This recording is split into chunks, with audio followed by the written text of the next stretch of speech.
salaamaaleykum suñ mbokk internet yi ñuy suivre Référence Actu ñu ngi leen di dalalaat ci seen émission gan gi tey nag suñu émission gan gi ñu ngi dalal Bouna Kanté mooy secrétaire général compagnie générale immobilière du Sahel Bouna ñu ngi lay nuyu. waaw donc maa ngi lay remercier ci question bi mais balaa ma ciy tontu dama bëggoon jaale famille yëpp nga xam ne vraiment émeutes yi laal na leen parce que ñu ngi naan 11 ñu naan 13 morts.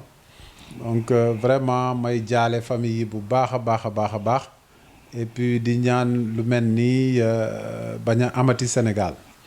Donc nuñ koy analyser parce que comme ni ma koy faral di waxee yu mel ni su amee baax na nga def une analyse à froid xam nga pour comprendre ce qui s'est passé.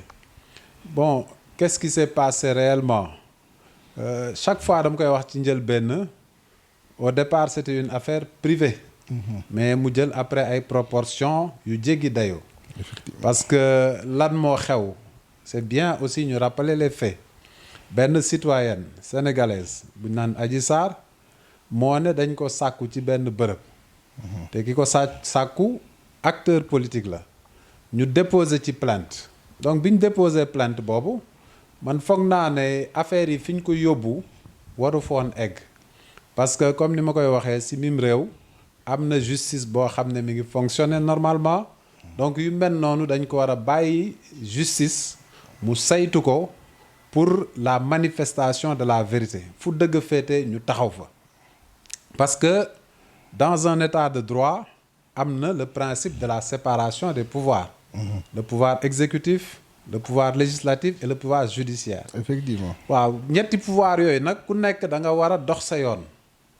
donc yu mel noonu su amee bon suñ ko bëggee politiser rek dañuy wàññi principe bi ñu naan le principe de la séparation des pouvoirs donc man je pense que wax naa ko waxaat ko nañu bàyyi justice topp lii pour la manifestation de la vérité parce que sénégalais yi bëgg nañu xam loolu day li am solo parce que événement yu mel nii mënul am ci réew mi am portée internationale ñëpp coow ko et puis du jour au lendemain ñu ne acca nañu jël lépp teg ci suuf cela veut dire que y a un problème de fonctionnement de la justice man li ma bëggoon mooy ñu topp ko xool pour vraiment wax sénégalais yi lan moo xew parce que ñun ñi bëgg nañu xam su loolu weesoo événement yi aussi da ngay xool ampleur bi mu am ampleur bi jéggi na dayoo avec un degré de violence boo xam ne presque mosuñu ko gis ci dëkk bi c'est vrai que am na ay images yu doon circuler temps yi passé jamonoy Senghor amoon na ay événements plus de 40 morts ak yooyu mais li ma gis ci événement yi ci émeutes yi vraiment daf may yéem gis nañ ñu yore ay fetal bokk ci manifestation ñu yore ay fetal dajji ay magasin ainsi de suite loolu nag mu jaaxal ma lool. mais aussi gis nañ aussi ay nit yu yore ay yat ànd ak policiers yi di dóor manifestants yi. waaw yooyu yëpp moo tax daal ma ne la yooyu yëpp dañ ko war a saytu. effectivement pour wax lan moo xew et puis yu mel nii ñu koy moytu parce que dans un état de droit c'est-à-dire nit ñi mën nañu manifester.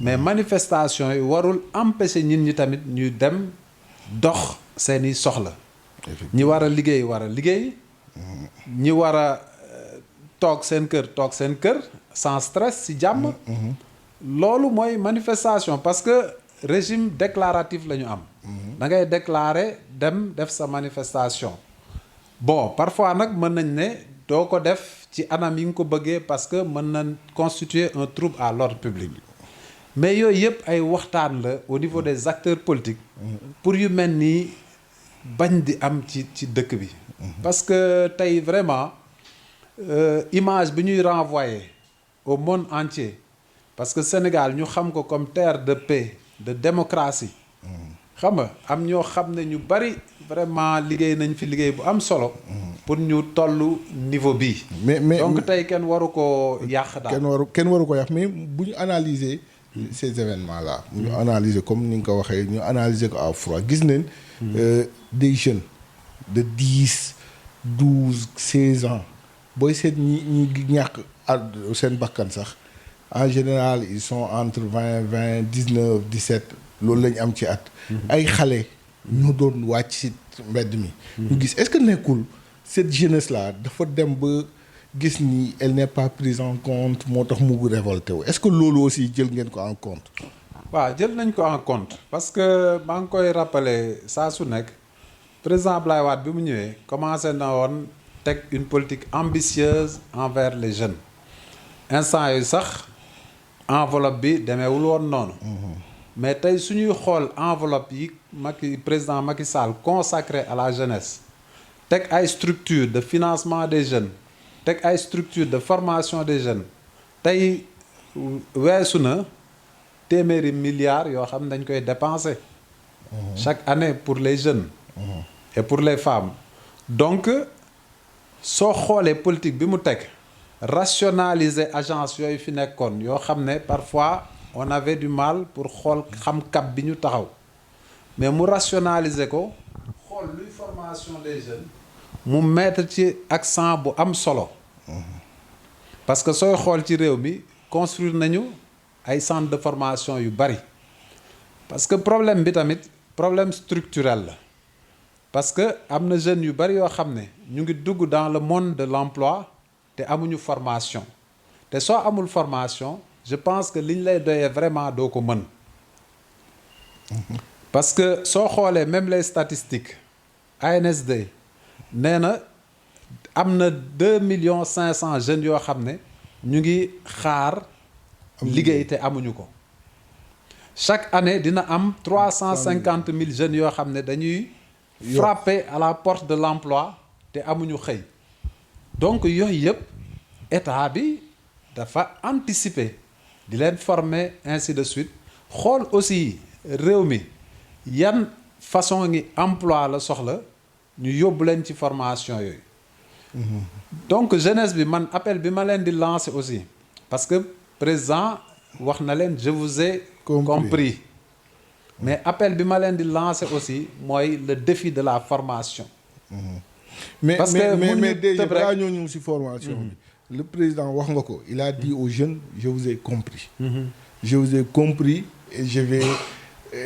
revoir yenn financement yi ba pare jël xaalis jox leen c'est-à-dire est-ce que en disant ça nekkul d'une autre manière de dire que je vous ai compris la politique de jeunesse bu ma teg n'a pas été efficace léegi dinaa xoolaat leneen est-ce que nekkul loolu président xam nga affaire bi analyse yu bari lañ ci mën a def parce que tey soo xoolee yaa ngi koy wax tout à l'heure parce que maa ngi la bëggoon tontu suñu xoolee ñi génn di manifester ay xale yu ndaw lañ effectivement ay 14 ans 15 ans ainsi de suite ñooñ sax tolluwuñu fu ñuy taxawee di laaj xëy parce que 14 ans 15 ans formation lañ la laaj moo tax ma gën a taxaw ci formation bi donc pourquoi xale yi génn parce que man je dis que Covid bi aussi joué na ci parce que premier cas bi mu duggee Sénégal le 2 mars gis nañ mesures yu ñu jël yëpp c'est vrai que le fait que nit ñi génnatuñu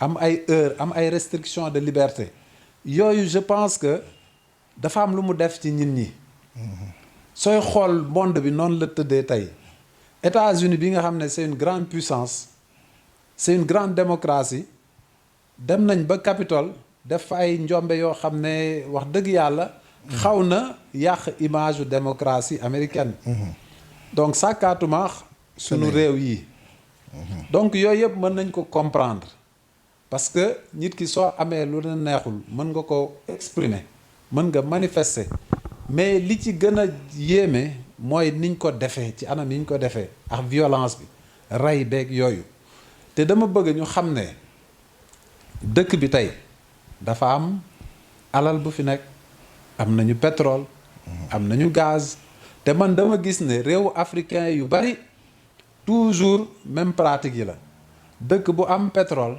wala gaz dootoo nekkati si jàmm. da ngay rejoindre nga doon wax. da ngay rejoindre la malédiction du pétrole. da ngay rejoindre le ministre de l'intérieur si li mu wax des forces occultes dañu rax xale yooyu génnoon. non loolu waruñu ko occulter c'est-à-dire waruñu analyse yooyu tamit war nañ ko mën a def. effectivement pour yee ci sénégalais yi. xam ne sunu alal bi ñu yor ñun ñoo ko war a mën a sàmm. parce que su guerre amee defe naa li ñu bëgg duñ ko am te dinañ sonn. parce que guerre maa ngi koy wax rek du ay tiirante ay bal fi sa rek yooyu mais di nga bëgg a faju doo ko mën. di nga bëgg a jàngi doo ko mën di nga bëgg a lekk doo ko mën ainsi de suite. donc tey ñun je pense que acteurs yëpp dañu war a waxtaan seen biir. toujours ñu mettre le Sénégal en avant intérêt dëkk bi. ñi war a manifester def ko ci anam yu baax. ah parce que dëkk il faut une opposition il faut une majorité. mais est-ce que nekkul aussi le président li mu waxoon je vais réduire l'opposition à son plus simple expression. est-ce que nekkul loolu tamit yooyu noonu ñu gis ay opposants yoo xamante ni tëj nañ leen fi tëjaat fi est-ce que nekkul yooyu yëpp mu dafa am xam nga au-delà de li nga expliqué léegi am na yeneen facteurs aussi est-ce que jël ngeen ko en compte que y a une frustration généralisée nit ñi am problème lekk yooyu yëpp daf ci feeñaa parce que da ngay gis ñu dem magasin yu daj gars yi di njëkkante ay ceeb ay affaires yooyu. waaw loolu tamit am na xam nga ku ñu daaj suñ daajee magasin nga yenu saaku ceeb loolu mooy bàyyi woo ko sa kër.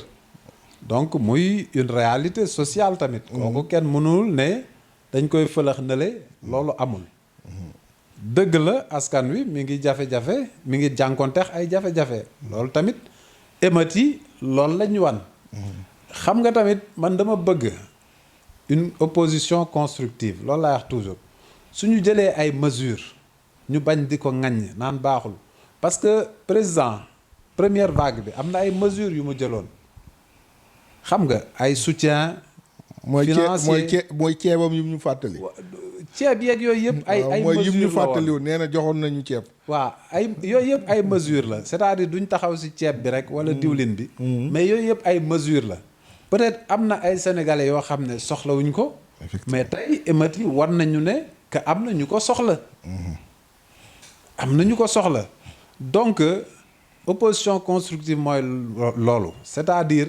suñu jëlee ay mesures pour accompagner population bi ñu bañ di ko woyofal di ko woyofal parce que Sénégal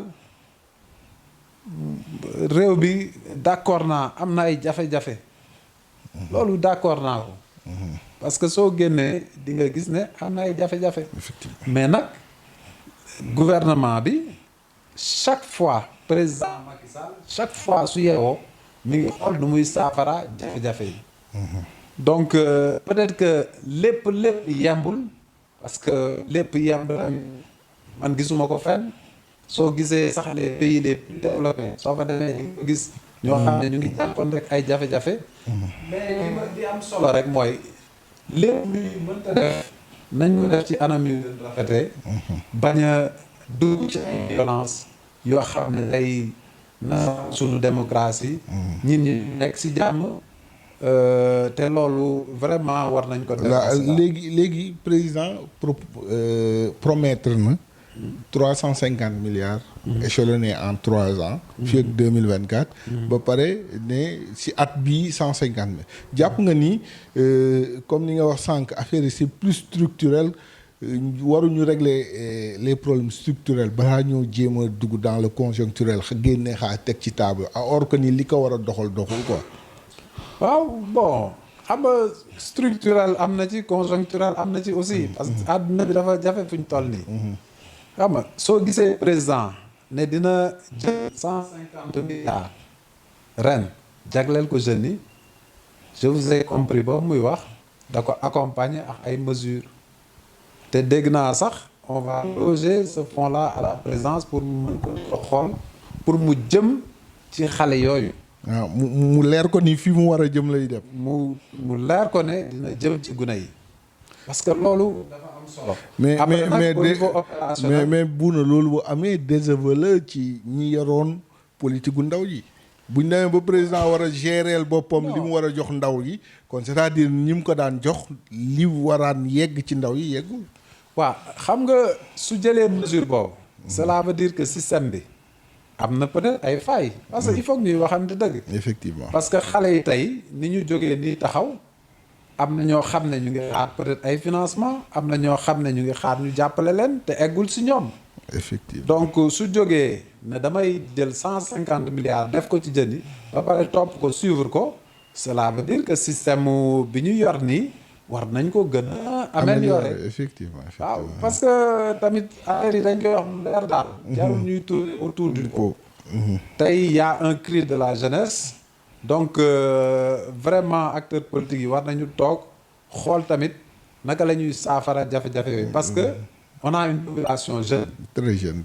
On dit que 70% de la population a moins de 35 ans. c'est 11 millions de Sénégalais. 11 millions de Sénégalais. Donc jeunesse, ça peut être une force, mais ça peut être une faiblesse aussi. Si on n'en prend pas compte. li mag ba waxoon. ndaw day nekk saafara mais bu jege safara. loolu mi ngi ci. bu jege safara. loolu mi ngi ci léegi bu ñu jógee ci aspect boobu dafa am beneen aspect bu événement yi am. te il faut pas ñu occulter ko mooy l'aspect politique. waaw l'aspect politique mooy gis nañ ni ba président Fallou ba léegi moom daal moom mooy dem ci kanam quoi mais bii pas dafa mel ni on a senti que benn reculé na ñaar on l'a senti très seul.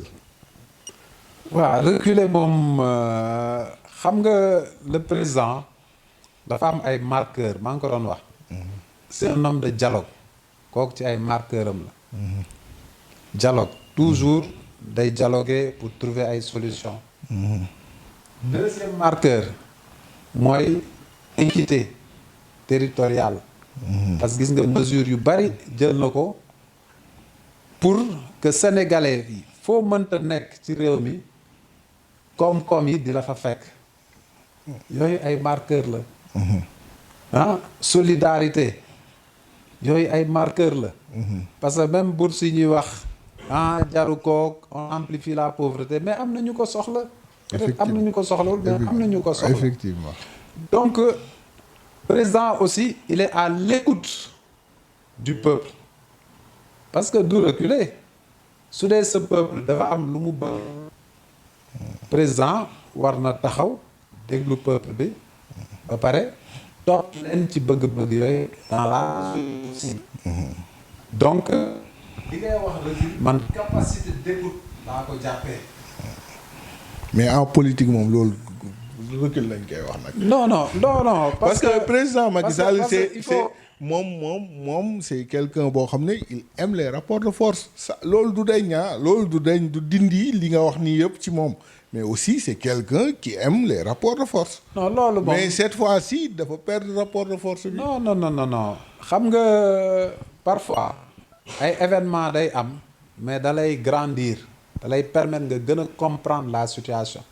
parce que président yu bari dal na leen fi parfois am na yuy xew doo ko yëg walla après nga koy yëg parce que am na ñoo xam ne dem nañ élection am surprise mais lii je pense que la rue s'est exprimée et c'est même une chance pour xam ne jafe-jafe askan wi lii la war naa ci gën a taxaw. mais aussi il a été très esselé. même Alioune Tine après bu mu ko seetee mi ngi tweeté ne il n'a jamais vu le président Macky Sall si seul. waaw xam nga président Macky Sall moom mooy choisir ses collaborateurs. te su ko leen di choisir critères am yi moom moo ko xam. donc yooyu moom du ma ci mën a sori. il est seul ou il est pas seul. parce que gis nañ à un moment donné ci crise bi ci Benno Bokk Yaakaar yëpp compris gisuñu 10 personnes yu génn dem ci les plateaux. mun naa la limal ñu nekkoon sur les plateaux te tout le temps les gens étaient là di dem mais ba affaire yi méttee ñëpp a toog di ko seetaan waaw hormis yow peut-être Khafor Touré le ministre Ablaye Sow le vice-président de l'Assemblée Abdou Mbow ñooñu c'est des gens que ñëpp gis nañ ni dañu ils ont mouillé le maillot mais le reste gi kenn dégguñu ko am na sax ñu ne gars yi dañu dawoon. waaw xam nga loolu tamit dafa am yu muy firnde peut-être que communication bi war nañ ko xoolaat wala entourage am mais yooyu yëpp président moo ko war a jël en charge ak Pape Mao Diouf waaw il a été mais président li ma jàpp situation bi analyser na ko te vraiment dina ci andi ay solution parce que soo toogee fii naan ñii dañ daw ñii dañ daw bon c'est pas des critères scientifiques ou objectifs parce que voilà mais daal mais ñi ma la wax li ñu moom gars yi constaté- ñëpp gis nañ leen. li ñu constaté que jàppale bi des na Effectivement. waaw jàppale bi des na waaw waaw. parce que yu mel nii tamit suy am ci réew war nañu gis ñi nga xam ne toujours ñoo nekk autour du président ñu génn wax ci ainsi de suite mais li ñu war a retenir mooy toog na analyser situation bi bu baax te bi mu waxee vraiment ñëpp dégg nañ ko muy un discours responsable discours homme d'État discours bu père de la nation te vraiment et puis accompagné de solutions de solution. waaw loolu la ñu mën a jàpp léegi gis nañ pour cette fois-ci médiation yi aboutir chef religieux yi wax le président nangul leen ko en quelques jours mu am médiation jàmm def te gis nañ ni ay dossiers ci ginnaaw président chef religieux yi wax ne ba sonn mais fi mu jàppoon la jàpp. non dossier yooyu moom xaw ma président bi ma ko xamee am na yar am na teggin te dina déglu chef religieux yi waaw parce que tamit affaire yi am na fu muy toll loolu dafa nekk aussi sunu culture Sénégal dafa am culture boobu parce que suñuy convoquer l'histoire ci jamonoy Serigne Fallou am na ay positions yu mu doon jël pour jàppale nguur gi waxoon na fi sax Senghor seng ci kaw effectivement.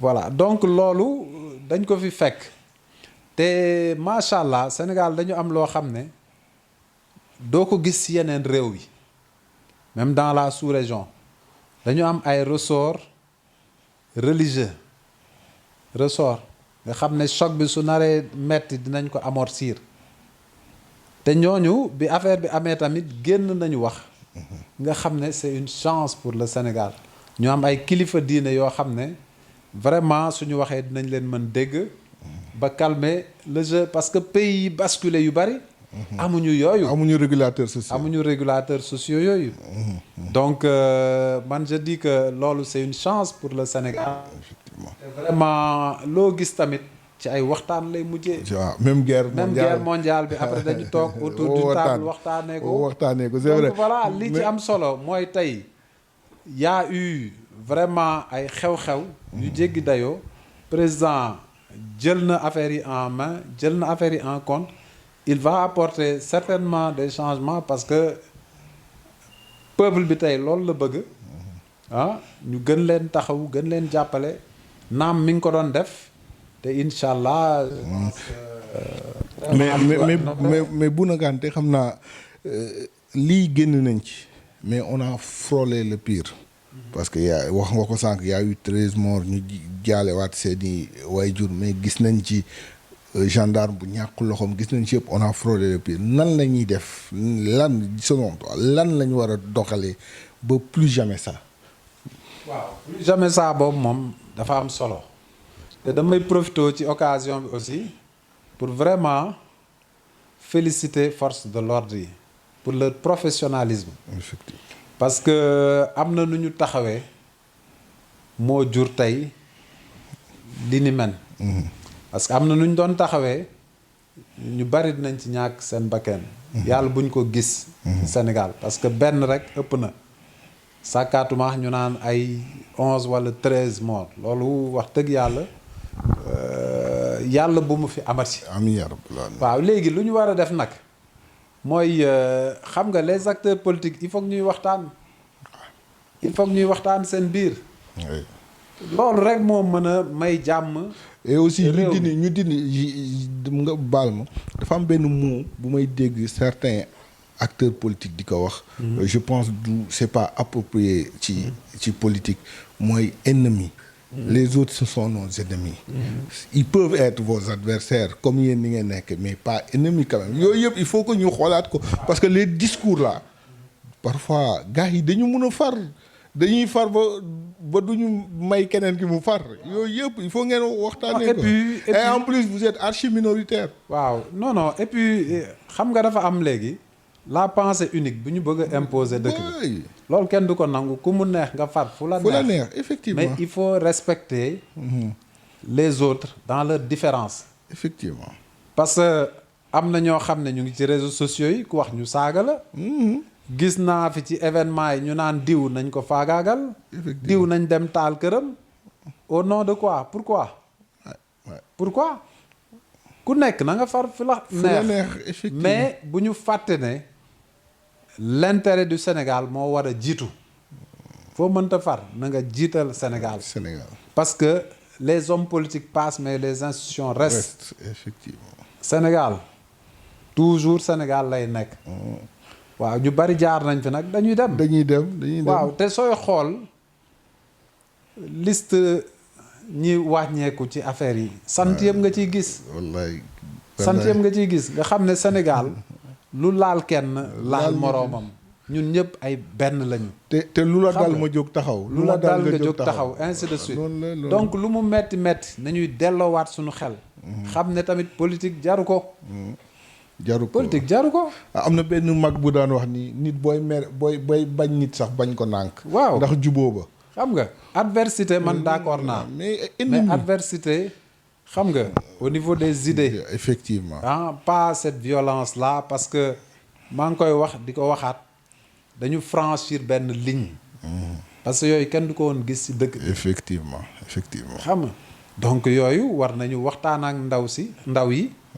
xam nga waxtaanaat vraiment les acteurs politiques ñu delluwaat am cette démarche républicaine. parce que affaire bi maa ngi koy wax clivage bi. du le camp présidentiel et l'opposition. loolu la ñuy clivage bi xam nga lan la. mooy ñi gëm démocratie ñi gëm république. les patriotes. effectivement ñoo ñëpp ñoo war a mànkoo nekk benn. xeex l'autre camp muy le camp de la violence.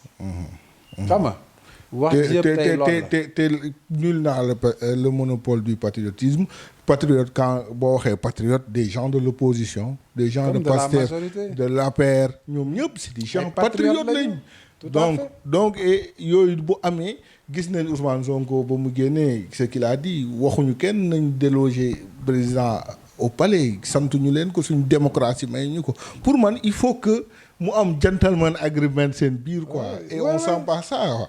oui non mais loolu rek la xam nga bi ñit ñi waxee moom. nit ñi dellu siwaat nañu. te tey lu ñu war a wax. mooy un message d'apaisement. effectivement. un message vraiment jàmm. parce que si jàmm la lépp xëj. effectivement. si jàmm la lépp xëj tey ñëpp dañu war a woote jàmm. pour dëkk bi dal. ku bëgg a nguur. élection ngay dem soo gañee ñu jox la nguur. effectivement mais du par la violence par la force. parce que sooy xool dëkk yi wër Sénégal am na ñoo xam ne dem nañu foqati nguur gi. par la force mais jëriñoowuñ ko sax. parce que après dañ ko jël nangu seen loxo téye ko. effectivement te Sénégal dafa am loo xam ne mosu fi am ñëpp nawee ñu ko donc ñun waruñu basculer. te aussi les acteurs politiques actuels waruñu mujjee puso bi mu réer. loolu la de tout bord nag. loolu la waruñu affaire bi bu mu yàqoo ci loxo kenn. effectivement. waaw mais góorgóorlu daal. ba sunu dëkk bi nekk référence partout dans le monde. mais duñu jeexal te waxuñu ci sa commune. Amitié Fann Point commune Amitié Fann Point. est-ce que foofu parce que ñëwagul est-ce que yéen a ngi waajal yéen a ngi ci benn coin seen bopp yéen a ngi waajal élection locale yi parce que yàggatul président mun na ko def 2021 comme début 2022. waaw ñun gañ ñu ngi waajal ñu ngi waxtaan suñu biir au niveau de la majorité présidentielle. et puis di teg vraiment ay axes de réflexion di dem seeti population bi.